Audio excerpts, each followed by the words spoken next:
Stop chasing money, relationships, and success. Instead, what I'm going to do is I'm going to give you 5 mantras to use to actually make that thing chase you. Now, I tried the whole chasing thing, and let me tell you something. When you chase, the law of attraction kind of works against you. And we're going to dive deep into this. I'm going to give you the 5 mantras in a moment. When it comes to learning, there's nobody ahead and nobody behind. I don't believe I was born with all the skills. I don't believe I was born confident. But what I do know is that if I decide that I'm going to go in on something, I'm either going to go big or I'm going to go home.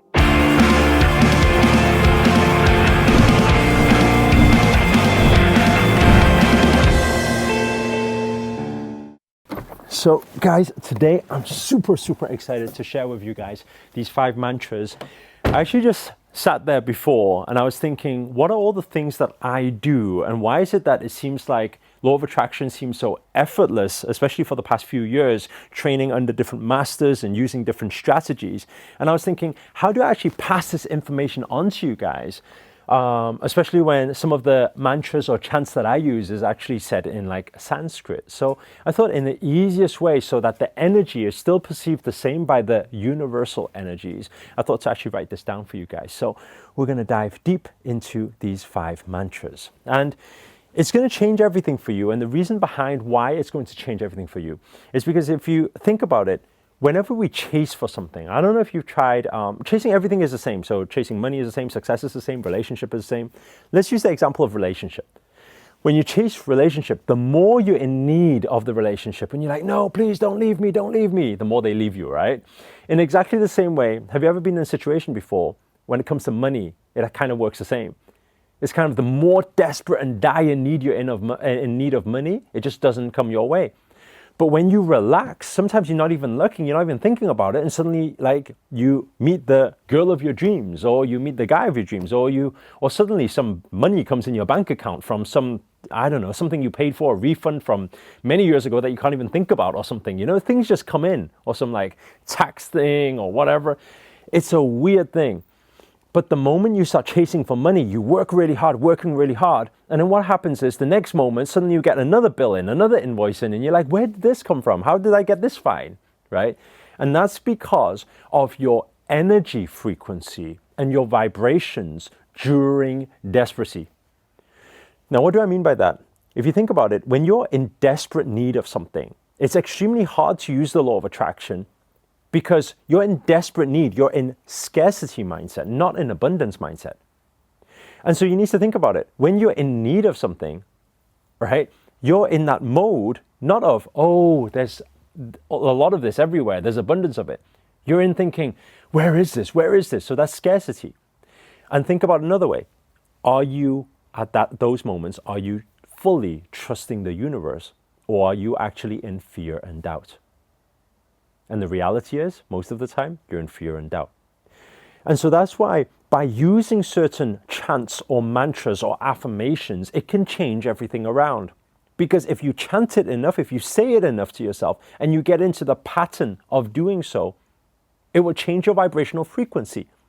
Even though in the inside, you're like, what am I going to do? I don't know how to get out of this. On the outside, if you chant it enough, those vibrations become the inner you also, okay? Because you become what you say, you become what you do, right? So when we say it with enough passion, with enough power, it changes everything.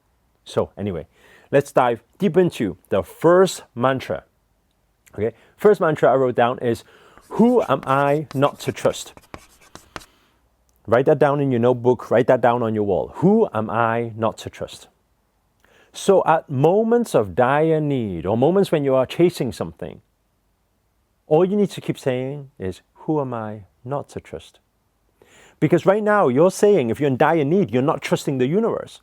You're not trusting the creator. You're not trusting God, or whatever the belief is you have in that higher power.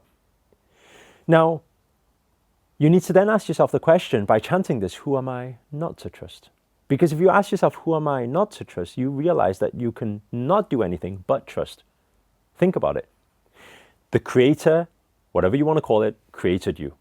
At any moment in time, it can also take you away. You think you're in charge. Actually, there's a saying that says, man makes plan and God has his plans, right, for you. And so We understand there is something else that is bigger than us, our higher self that is in charge.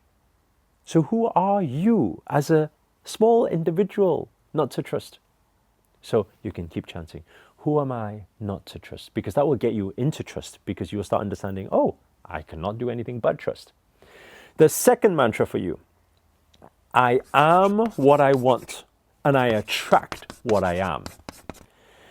I am what I want and I attract what I am.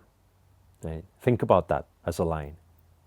I am. So you don't attract what you want, remember, you attract what you are. So you say, I am what I want. So while you're saying it, you need to feel the emotions and become what you're saying. And you keep chanting it. I am what I want. And I attract what I am. Right? You attract you. Life is purely a reflection of you. So you keep chanting that. I am what I want. Then you become the frequency of the thing that you want.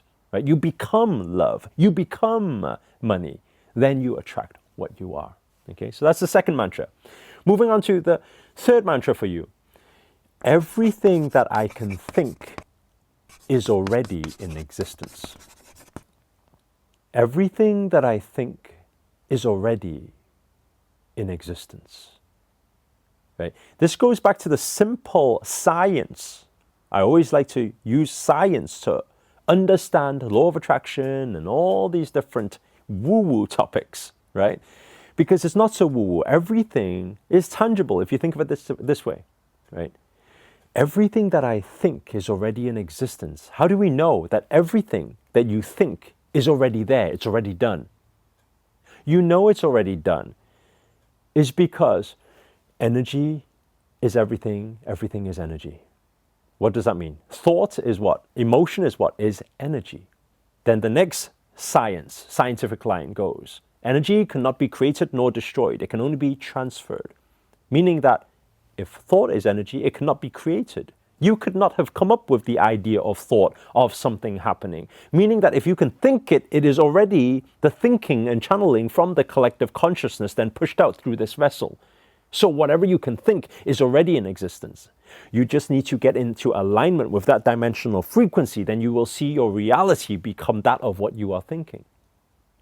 So the chant goes, everything that I think is already in existence, right? So you keep chanting, everything that I can think is already in existence. Moving on to the fourth mantra is, I am a magnet to the thing that you want to manifest. If it's money, if it's love, if it's soulmate, twin flame, whatever it is, okay? I am a magnet to money. I am a magnet to love. Whatever that thing is you want to, right? Attract.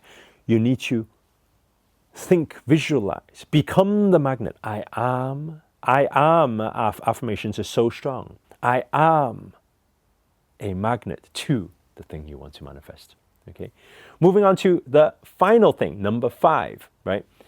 This is a longer one, okay, so make sure to write this one down. And make sure some of you, I know you always type it in the comments below, reaffirm that learning, comment below, okay? The last one, I surrender to the Creator, you, the powerful universe, and will let you work your magic in divine timing to deliver what is already mine. Okay, that's a bit of a mouthful, that one. But you need to get into the feeling of it, then you understand what you are saying there. Everything that I manifest, every approach, before I go on stage, before I do a video, before I do any presentation, any pitch, any big event in my life, I am saying this. I am allowing the universe to flow through me with their magical energies. So the line goes like this. I surrender to the Creator, you, the powerful universe. Okay, that's the creator of everything, right? So you, the powerful universe, and will allow you to work your divine magic in divine timing to deliver what is already mine. Okay, so if you start using these 5 mantras and get used to it, every time you want to manifest anything, and make it your, literally like your go home button, you know, it's like kind of your default setting. Because if you keep practicing that, because this is what I do, everything that I do and how everything is manifested, right? Everything that you see is manifested through the same thing. And especially during hard times and challenges, it's important to change and shift your vibrational frequency using affirmations and mantras to be able to attract what you want. Guys, if this video has been useful to you, please do hit the thumbs up, hit the like button. Also, comment below, let us know where you guys have tuned in from. That's always nice to know. And finally, if you're new to this channel and you haven't already, remember to hit that subscribe button and the notifications button next to it. That's a little bell sign, by the way, because this year I'm dedicated to making daily videos to hold you accountable to make it your best year yet. But for now, guys, we're going to roll out and get into our next Yogi Lambo challenge. You ready for Asuna practice? Let's do this. So you guys are ready for this week. Guys, I just want to say big shout out to, King Des, Dharma Des, I think it is. I don't know what the full name is. King Des, we have a king who's been practicing our asanas. Well done to you on the beautiful movement and amazing asana practice you did last week. And actually, I was just having a thought just before, and I was speaking to Bella about this, and I said that maybe we should actually do some simple asanas and then work our way up. Because I think what's actually happening is maybe we're freaking you out with these hard ass asanas, and then you guys are thinking, I can't do this, how am I going to do this challenge? So we're going to keep it simple for you this week, and let's see who does the best demonstration of this, okay? Now, first of all, let me explain how powerful this asana is, because when we lock our toes, so we lock with 2 fingers and thumb, okay? When we lock our toes, when we squeeze, okay, we squeeze the big toe nice and tight. This is actually one of the pressure points to unblock one of the small minor chakras coming up the whole system. Whenever we do asana practice, actually those of you part of Creator Circle Plus will see we always practice from ground upwards. So we always lock the big toe. And that's why it's important also to squeeze tight, okay? So those of you who are gonna join in this challenge, I'm gonna give you the tag to tag us in Instagram or Facebook so that we can actually give you a shout out next week. Okay, so what you do, bring your feet in, lock both of the big toes nice and tight, okay? Bring it up, lift it up. Now what I want you to do is to inhale, exhale, right foot comes out, straighten, okay? So when it's straightened, toes pointed to self, back is straight. Then I want you to inhale, exhale, bring the elbow to the knee. You will need to raise the leg slightly to do that. Then relax. Inhale, exhale, out. Okay, straighten the leg. Inhale, exhale, elbow to knee. Then relax. Then now 2 are warmed up, now 2 together. Right, now you need to keep your balance also. Inhale, exhale, out.